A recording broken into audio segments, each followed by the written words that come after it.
there are some people who are from Sindangan are doubtful about how you won because likely if you have read the comments, most of them that they are not impressed with the performance that you had because you are not from Sindangan. But Yeah. how do you defend that, Well, attorney?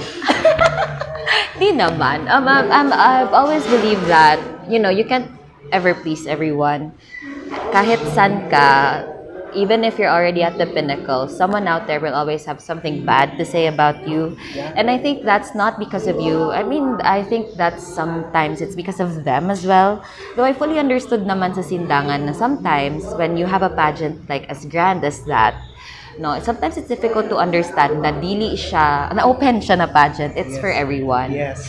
So the best thing about that kasi I truly understood po ang ilahang na ay dili taga Sindangan, ngano dili taga Sindangan ang nadaog.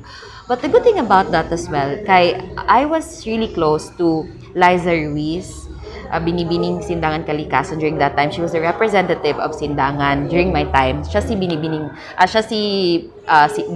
she represented Sindangan when she joined Binibining Sindangan. And so, honestly, hearing about all of those comments, medyo ano lang pod siya, ma-fold lang pod ang noise because of how the Sindangan representative herself treated me. Hi, Binibining Liza. And also she's currently, I think, Binibining Zamboanga. Yeah. Diba? She'll be... Zamboanga world. Yes, of course. So, kato, all throughout that experience, Liza's been with me.